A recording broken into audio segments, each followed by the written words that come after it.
अफ़सोस सिर्फ़ु इन ॻाल्हि जो आहे त दुनिया जा सभु ममालिक जेके मुल्क आहिनि सभु पंहिंजी आवाम खे ख़ुशहाल करण जी कोशिशि में आहिनि, पर असांजे मुल्क में अलाए छो ॾींहों ॾींहुं एतिरी महांगाई ऐं एतिरो त आवाम जेको आहे आवाम खे तंग कयो थो वञे जो माण्हू मजबूर थी पंहिंजे बचनि खे ऐं पंहिंजा गुर्दा खपाइण ते मजबूर थी पिया आहिनि। कुझु ॾींहं पहिरियों रत जी हिकिड़ी पोस्ट ॾिठी, उन में बि हिकु दर्जी टेलर जेको, हालांकि टेलर त हिकु सुठो शोबो आहे, उन में कमाई बि सुठी हूंदी आहे, उन्हनि जी सीज़न हूंदी आहे सुठी, अगरि उनखे सीज़न लॻे त उहो दर्जी जेको आहे त पंहिंजो गुर्दो खपाए पियो त मुंहिंजा हालात बिल्कुलु टाइट थी विया आहिनि ऐं मां पंहिंजे बचनि खे कीअं खारायां, काॾों कमायां, छा कयां।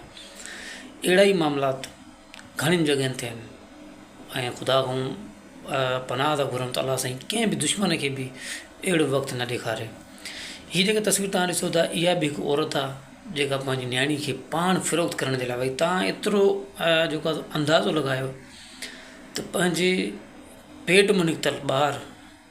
जेका औरत जवान थी थिए, हुनखे पंहिंजी खिल ख़ुशी सां माण्हू ॾींदो आहे, शादी कराईंदो आहे,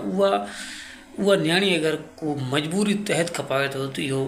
ज़ुल्म जो ई बिल्कुलु इंतिहा आहे। यानी असांजे मुल्क में एतिरो ॾुकर अची वियो आहे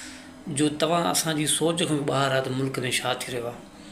सो ख़ुदा खां दुआ घुरो ऐं अलाह साईं असांजे हुकुमराननि खे ऐं असांजे पाकिस्तान ते रहम करे, जीअं असांजी आवाम